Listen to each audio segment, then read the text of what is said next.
सभी को जय मसीही की, क्योंकि प्रभु यीशु का लहू ही है जो हमें हर पाप से छुड़ाकर शुद्ध करता है।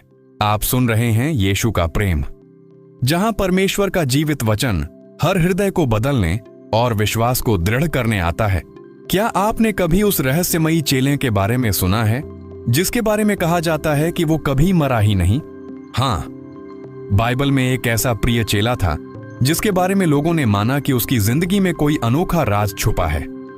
यीशु के साथ उसकी निकटता, उसके जीवन के चमत्कार और वो वचन जिसने पूरी दुनिया को सोचने पर मजबूर कर दिया। आज हम उस रहस्य की परतें खोलेंगे और जानेंगे वो चेला कौन था और क्यों लोग मानते थे कि वो अमर है। तो आइए शुरू करते हैं इस रोमांचक और सच्ची बाइबलिक कहानी के साथ। समय की धारा में एक ऐसा चेला था जिसे सब लोग प्रिय चेला के नाम से जानते थे। उसका नाम था यूहन्ना। वह मछली पकड़ने का काम करता था और अपने भाई याकूब के साथ जीवन यापन करता था। साधारण जीवन जीने वाला यह युवक परमेश्वर के बुलावे पर तुरंत सब कुछ छोड़कर यीशु का अनुयायी बन गया। यूहन्ना का स्वभाव बहुत अनोखा था। जहां बाकी चेले कई बार जल्दबाजी और आवेश में दिखाई देते थे, वहीं यूहन्ना का हृदय कोमल और दयालु था। उसके अंदर एक गहरी प्यास थी, परमेश्वर को और करीब से जानने की, उसके सत्य को समझने की और उसे जीवन में उतारने की। यही कारण था कि जब भी वह यीशु के साथ होता तो उसका मन शांति और प्रेम से भर जाता।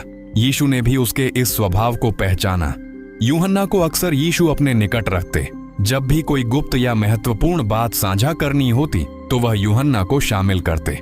इस कारण अन्य चेले भी उसे प्रिय चेला कहते थे, क्योंकि उसमें एक ऐसा हृदय था जो प्रेम और विश्वास से भरा हुआ था। यूहन्ना का परमेश्वर और यीशु के साथ संबंध बहुत गहरा था। वह केवल दूर से देखने वाला अनुयायी नहीं था, बल्कि वह दिल से समझने वाला चेला था।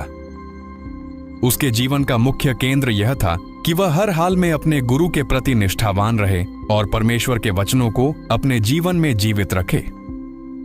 अन्य चेले कभी कभी वाद विवाद या ऊंचे स्थान पाने की लालसा में पड़ जाते थे, लेकिन यूहन्ना शांत, विनम्र और आज्ञाकारी था। यही कारण था कि यीशु ने उसे अपने दिल के बहुत करीब रखा। जब अंतिम भोज हुआ तो वही यूहन्ना था जो यीशु के समीप बैठा था। यही दृश्य इस बात की गवाही देता है कि वह सचमुच प्रिय चेला था। उसका जीवन यह दिखाता है कि परमेश्वर अपने उन बच्चों को विशेष कृपा देता है जो सरल हृदय, नम्रता और विश्वास के साथ चलते हैं। यही यूहन्ना की पहचान बनी, एक ऐसा चेला जो अलग था और जिसे परमेश्वर ने विशेष रूप से चुना था। जब भी यीशु अपने चेलों के बीच बैठते, यूहन्ना का स्थान अक्सर उनके बहुत पास होता।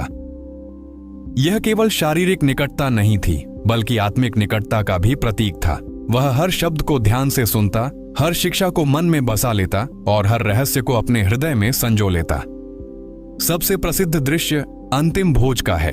वह रात थी जब यीशु ने अपने चेलों के साथ अंतिम बार रोटी और दाखरस साझा किया। उस समय सभी चेले एक जगह पर बैठे थे और उनके बीच वातावरण गंभीर और रहस्यमय था। तभी यीशु ने कहा कि उनमें से एक चेला उसे धोखा देगा। उस क्षण सबके मन में हलचल मच गई, लेकिन जो चेला यीशु के सबसे पास बैठा था वही यूहन्ना था। बाइबल में लिखा है कि यूहन्ना यीशु की छाती से लगकर बैठा था। यह केवल प्रेम और भरोसे का दृश्य था। वह उस पल को ऐसे जी रहा था जैसे एक पुत्र अपने पिता के पास बैठकर उसकी धड़कन सुनता है। जब पतरस ने यूहन्ना से संकेत किया कि वह यीशु से पूछे कि वह कौन है जो धोखा देगा, तब भी यह निकटता दिखाई दी, क्योंकि सभी जानते थे कि अगर कोई है जो ऐसे गुप्त सवाल पूछ सकता है तो वह प्रिय चेला ही है। यीशु और यूहन्ना का यह संबंध इतना गहरा था कि क्रूस पर लटकते समय भी यीशु ने अपनी मां मरियम की देखभाल का दायित्व उसी चेले को सौंपा। यह एक ऐसा पल था जिसने पूरी तरह स्पष्ट कर दिया कि यूहन्ना केवल एक अनुयायी नहीं, बल्कि एक विश्वसनीय साथी था जिसे परमेश्वर ने विशेष जिम्मेदारी के योग्य माना। यह निकटता केवल बाहरी नहीं थी, बल्कि आत्मा की निकटता थी। यूहन्ना ने यीशु के प्रेम, दया और सत्य को इतनी गहराई से समझा कि उसने अपने लेखन में परमेश्वर के प्रेम को मुख्य केंद्र बना दिया। यही कारण है कि उसकी रचनाओं में प्रेम की धारा सबसे स्पष्ट रूप से बहती है। एक समय ऐसा आया जब यीशु ने एक वचन बोला और उसी से लोगों के बीच यह चर्चा फैल गई कि शायद यूहन्ना कभी नहीं मरेगा। घटना तब की है जब यीशु पुनरुत्थान के बाद अपने चेलों के सामने प्रकट हुए। उस समय पतरस ने पीछे मुड़कर यूहन्ना को आते हुए देखा, जो प्रिय चेला कहलाता था। पतरस ने यीशु से पूछा, प्रभु, इसका क्या होगा? तब यीशु ने उत्तर दिया, यदि मैं चाहूं कि यह मेरे आने तक ठहर जाए तो तुझे क्या, तू मेरे पीछे हो ले। इन शब्दों से चेलों और लोगों में यह बात फैल गई कि शायद यह चेला कभी नहीं मरेगा।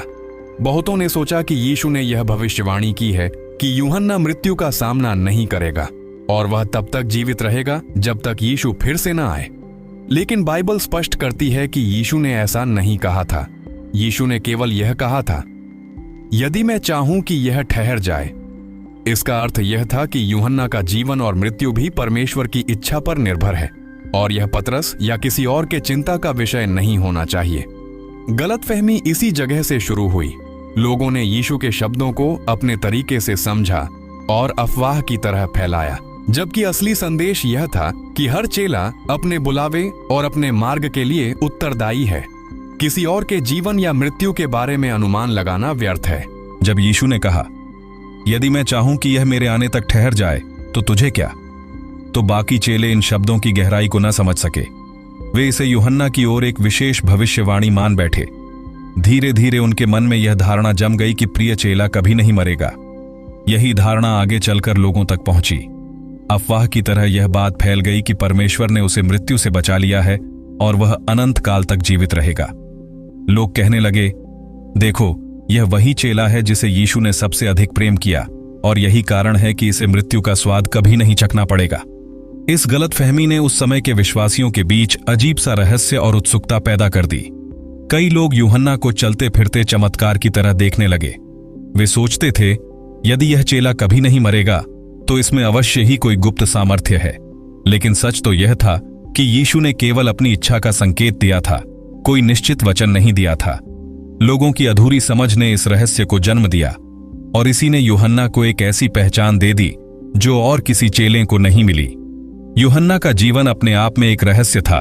जहां बाकी चेले एक एक करके सताए गए और शहीद हुए, वहीं यूहन्ना हर विपत्ति से बच निकला। उसे भी सताया गया, कैद किया गया, यहां तक कि उसे उबलते तेल में डालने तक की कोशिश की गई, लेकिन वह जीवित बच निकला। यह देखकर लोग स्तब्ध रह गए। वे कहने लगे, निश्चित ही यह वही चेला है जिसके बारे में कहा गया था कि यह कभी नहीं मरेगा। केवल यही नहीं, यूहन्ना चमत्कारों और दर्शन का प्रत्यक्ष गवाह भी बना।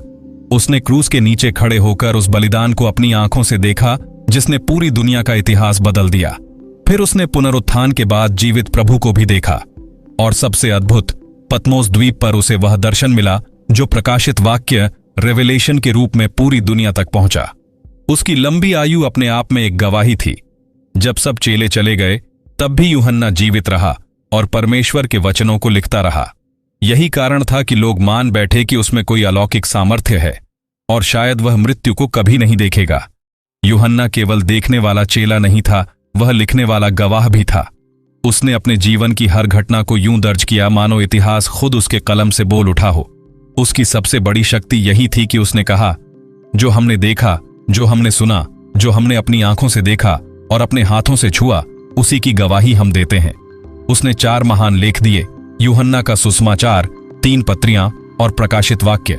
सुसमाचार में उसने यीशु को वचन और प्रकाश कहा। पत्रियों में उसने परमेश्वर के प्रेम को सबसे महान आज्ञा के रूप में प्रस्तुत किया और प्रकाशित वाक्य में उसने वो रहस्य लिखे जिन्हें उसने दर्शन में देखा, भविष्य की झलक, परमेश्वर की अंतिम योजना। उसके लेखन की शक्ति यह थी कि यह केवल कहानी नहीं थे बल्कि प्रत्यक्षदर्शी की सच्ची गवाही थी। यही कारण था कि उसके शब्द आज भी आग की तरह दिलों को जलाते हैं और प्रकाश की तरह अंधेरे को चीरते हैं। समय बीतता गया, एक एक करके बाकी चेले संसार से विदा हो गए, लेकिन यूहन्ना जीवित रहा। वह बूढ़ा हुआ, उसके बाल सफेद हो गए, चेहरा झुर्रियों से भर गया, फिर भी उसकी आंखों में वही चमक थी। जब लोग उसे देखते तो दंग रह जाते। क्यों यह अब तक जीवित है? क्या सचमुच यह कभी नहीं मरेगा? उसकी लंबी आयु ही लोगों के मन में उस वचन को और गहराई से बिठा देती जो यीशु ने कहा था।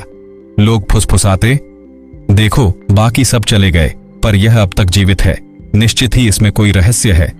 यूहन्ना की लंबी उम्र सिर्फ एक संयोग नहीं थी, यह मानो परमेश्वर की योजना थी कि वह अंत तक गवाही देता रहे। उसने अगली पीढ़ी को सिखाया, प्रेम का संदेश फैलाया और अपने जीवन से दिखाया कि सच्चा चेला उम्र से नहीं बल्कि आत्मा की स्थिरता से पहचाना जाता है।